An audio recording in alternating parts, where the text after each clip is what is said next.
It's the first Sunday in March, the start of a new week, and time, as usual, to get the facts inside Jamaica Magazine. If you're a public sector employee and you've been told a statutory declaration is something you need to file, you're going to want to tune into the discussion we're about to have. Also, it's back to the classroom for all students. What can you expect? Keep watching to find out more. I'm Adrian Atkins and welcome to Jamaica Magazine. Here's how we sign the alphabet. A, B, C, D, E, F, G, H, I, J, K, L, M, N, O, P, Q, R, S, T, U, V, W, X, Y, and Z. Now I know my ABCs. Next time, won't you sign with me? Like we've said earlier, Jamaica Magazine on a Sunday is all about getting the facts, as we invite those with the information to come and share with you, our viewers. Today's conversation explores what is a statutory declaration and how a public official knows if he or she is among those required to submit one. We're getting the answers right now.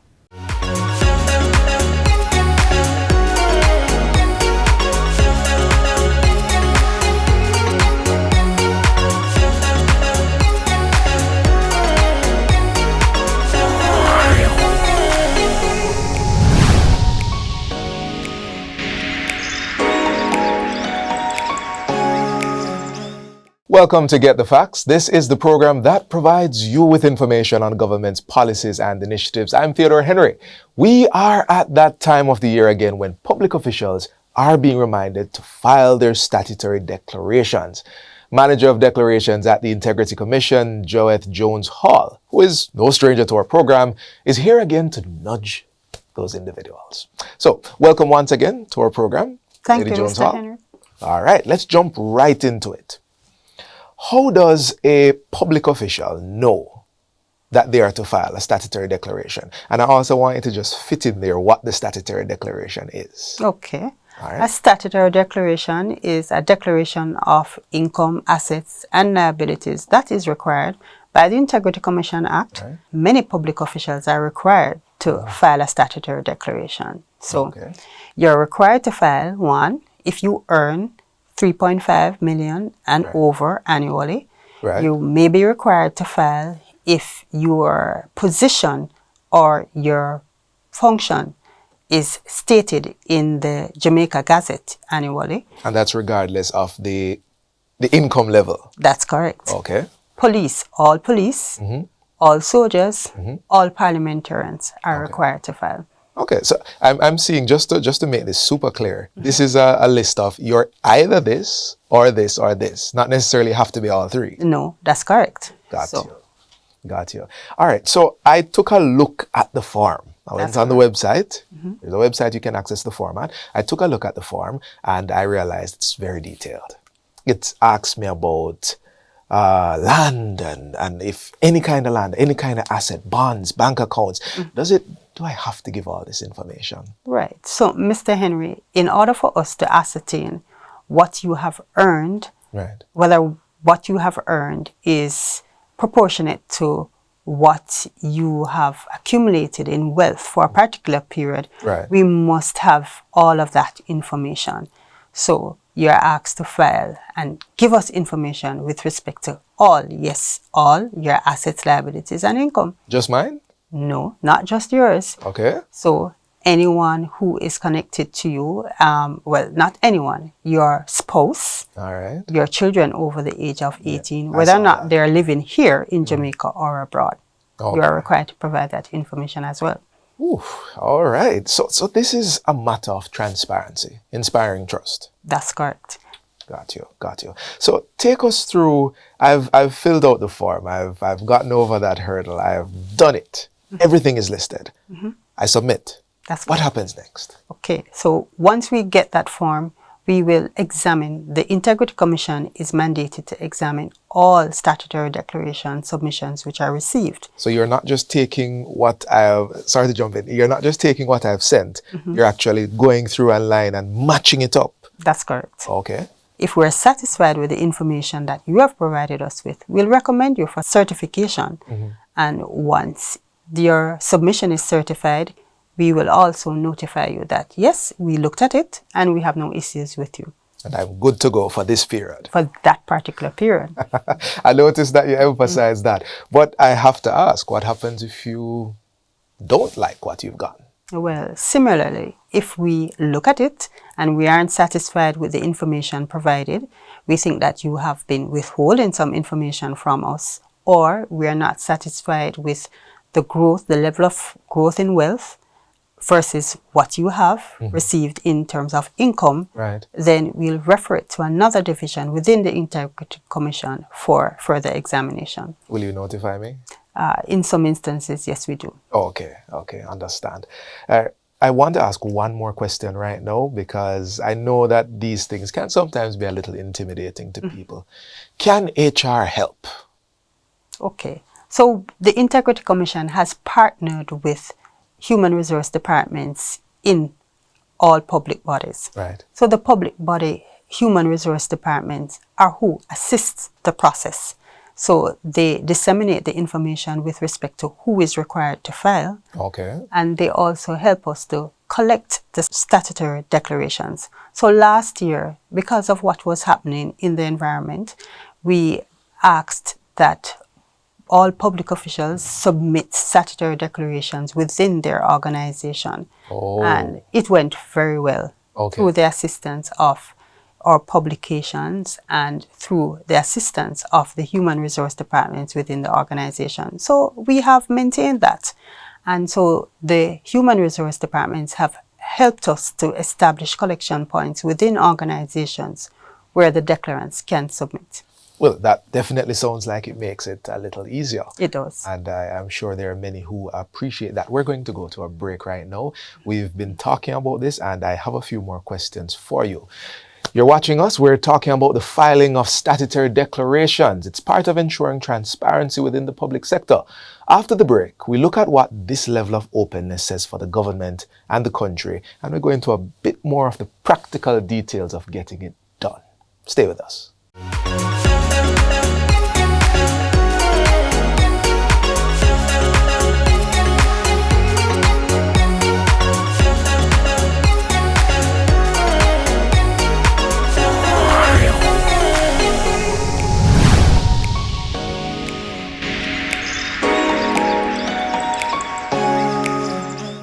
What a way you're full of our roots and culture. That was in Jamaica 60.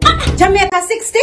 What a piece of news, Miss Matty. I feel like my heart going bust up. Just in, the island of Jamaica is on the verge of celebrating its 60th year of independence. A whole way of celebrating it. They say the people them, you know, them come here, you know. But you see, when our people decide, say the other people them free paper, but no, them say if it's war, start it, whatever. We all collect medal, panta, right, you know. Medal. Amount of tongue we give them, The celebrations are slated to begin on January 1st, 2022. Organized by the Ministry of Culture, Gender, Entertainment and Sport. We have more in this report. I am on site and planning activities are ablaze. Persons are advised to download the Reggae Jamaica app to know what it pre. Activities for the Jamaica 60 celebration. Yeah. I don't know the app to get the updates then.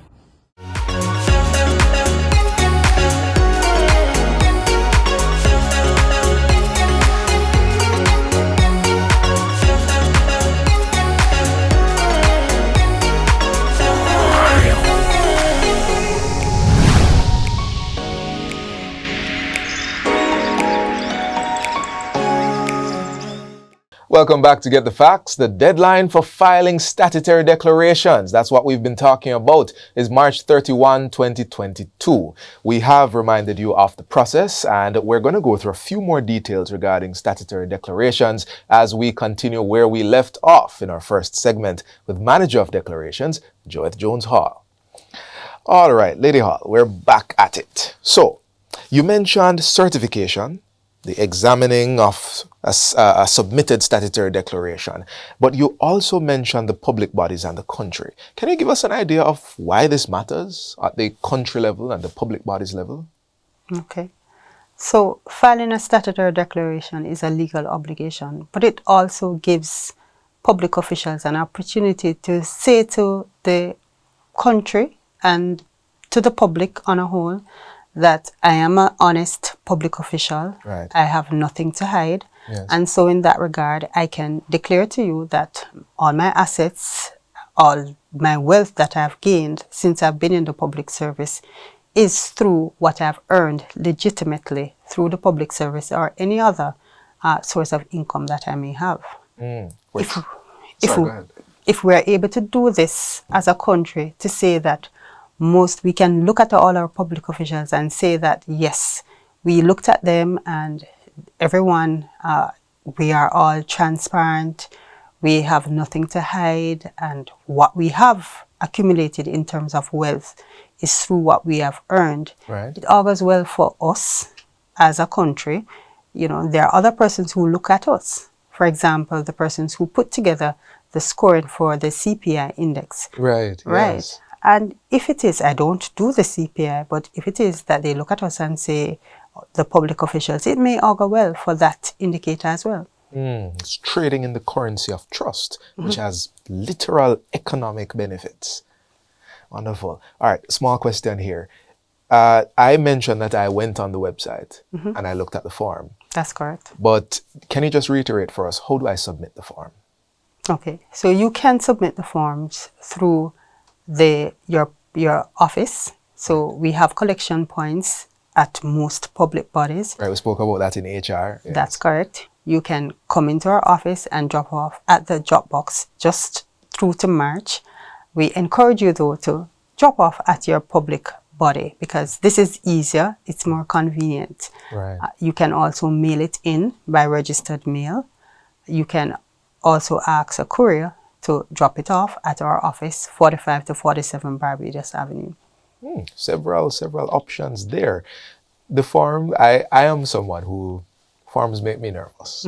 You know, I don't like forms, but hey, it's a legal requirement, as you mentioned. It's not about what you like or don't like.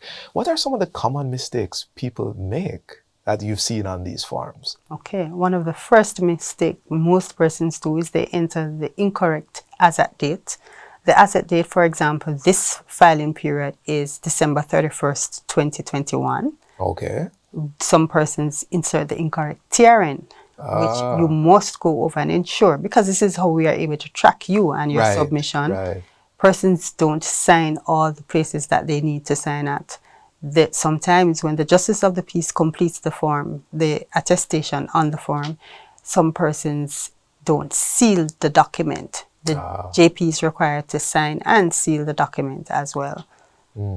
Okay, just some things to keep in mind, because these are the things that would make you have to refer back to the person and say, hey, this hasn't been done, that hasn't been done. That's correct. And if you can assist this process, ensure that the document is completed properly. You have all your balances. Yes. So you ensure that you also not only insert the balances as at the 31st of December, but you also get your statements and append it to the statutory declaration form. Once you do that, it helps with the examination process. If you submit a complete form, it makes the process a whole lot easier. I can imagine. We are almost out of time. I want, as your final word, how can people make it easier for themselves to complete this process? I tell you, what I do, I'm required to file, and what I do is I make a date with myself on the 31st of December each year. Right. You sit down by your computer, you retrieve all your balances from online, and you put them in a file folder, and you ensure that you will have easy access to them. When you get, your statements as at the 31st of December from your banks, store them in a folder, and come, say January 30th, somewhere there, you sit again and just put all of those balances on the form. Right. Use the electronic form. If you use it this year, next year, you take the form and just amend, just change the balances, because in most instances you have the same bank account, right, it's the same. You have the same house, you have the same car. So just an update. Just an update, and that's it. Very practical. Very practical. The form can be done in just about an hour.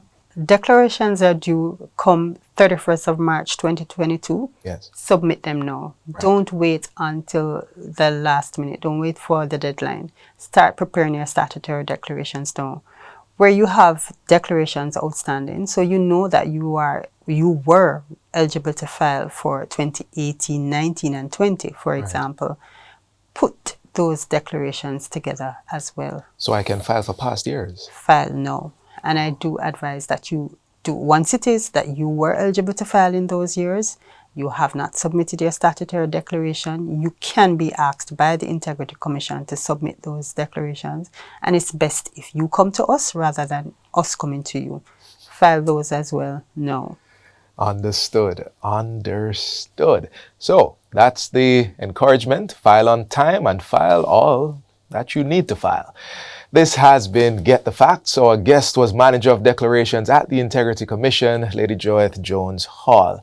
Thank you for watching. And until next time, I'm Theodore Henry. Take good care.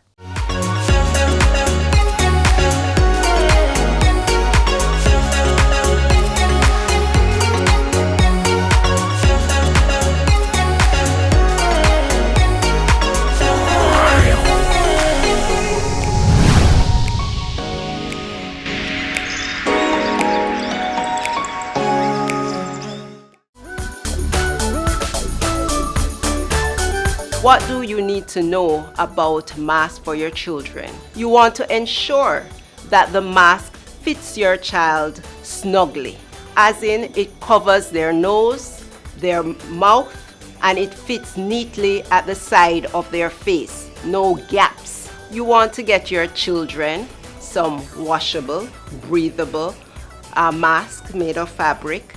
You want to ensure that they carry an extra mask with them, because once that mask gets dirty or wet, they will need to change the mask. When they get home, you want to ensure that those masks are washed and ready for the next day or the other day to come. Also, remind them that they need to wash their hands when they're putting on the mask and when they're taking off the mask. And as much as possible, they should avoid putting their hands at the center of their mask. If it is that they have to make any adjustment to their mask during the day, it's important that they either wash their hands or use their hand sanitizer.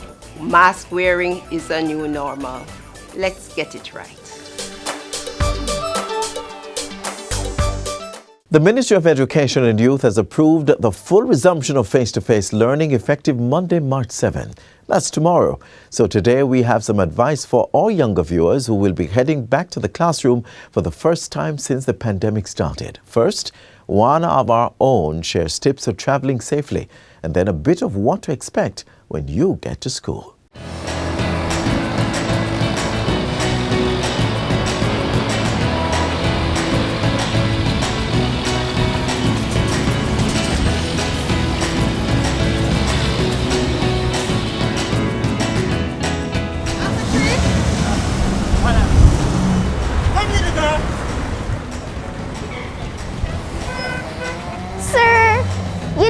To the news. The taxi is full and I don't want to catch corona. You can't squeeze in yourself. No, sir. It's okay. I'll wait. I have to protect myself from the coronavirus. You're gonna be late for school anyway. It's better to be late and safe. Just last month I was running down the stairs for classes, but my school has reopened. Are you going back to physical school too? Do you have to take public transportation? If you answered yes, I have some tips for you. Just a few guidelines to help you stay healthy and COVID-19 free while taking public transportations.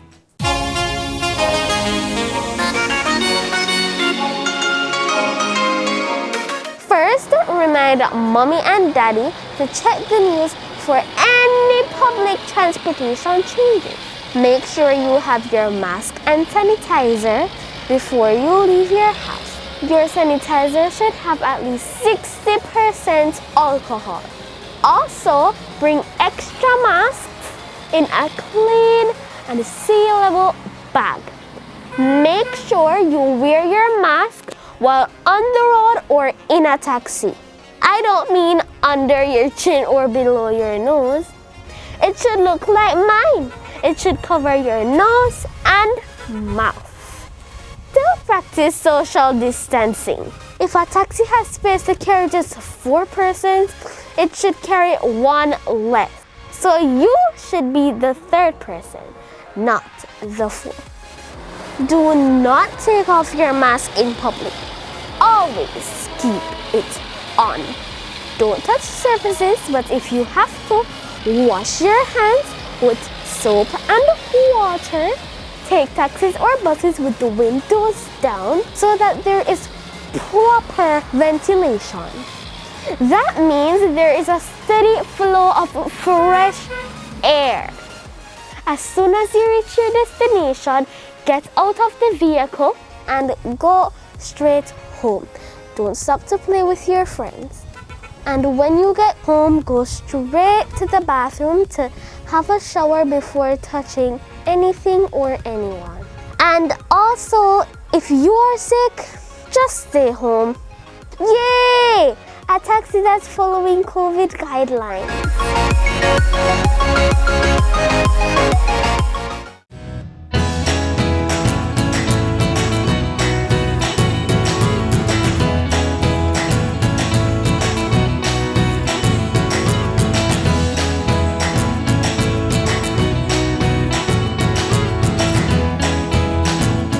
Formal education is compulsory. School is a requirement.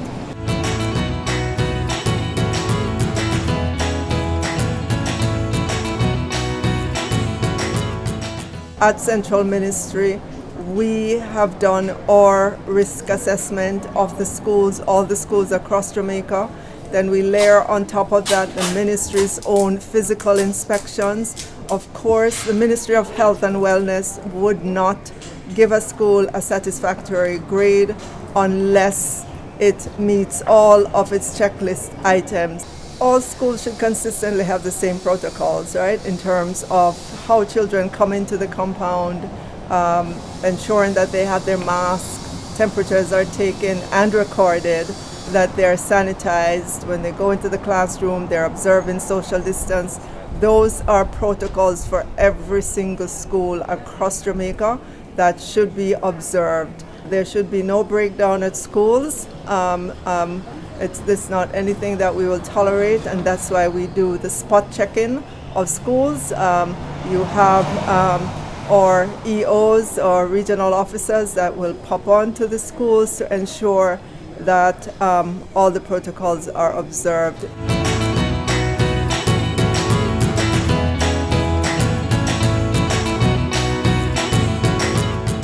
We wanted to see how well the schools were observing the COVID protocols, and I've been pleased so far in terms of the visits to schools.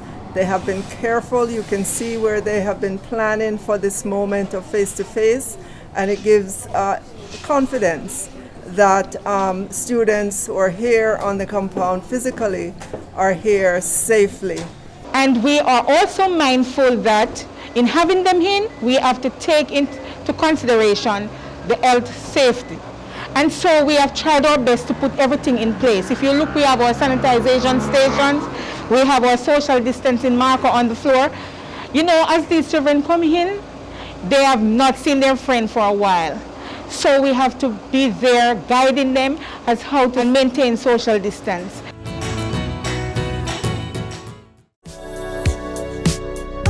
Practice good hygiene by washing your hands frequently using soap and water. Here's how you should do it while conserving water. Turn on the tap to wet your hands, then turn off the pipe. Lather your hands and the tap with soap. Turn on the tap and wash your hands, back, front, and in between fingers. Use some of the water to wash off the tap, then turn it off. Dry your hands with disposable hand towels. If you don't have running water, use a hand rub containing 62% or more alcohol.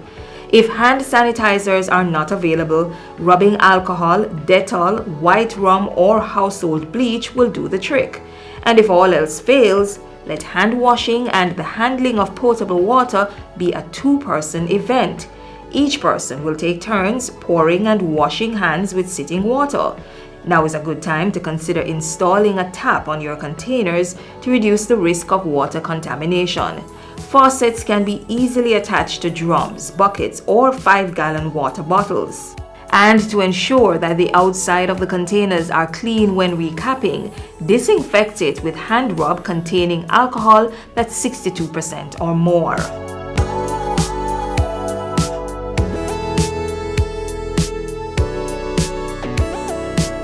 The 5 R's of water conservation are also necessary to practice. Reduce water wastage by investing in water-saving devices.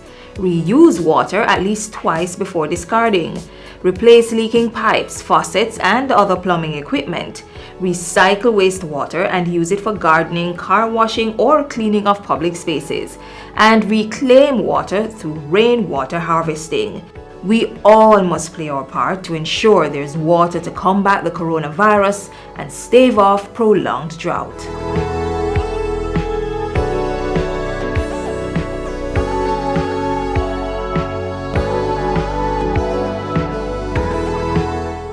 We are out of time on the show, but we have another ready in production for your viewing pleasure tomorrow.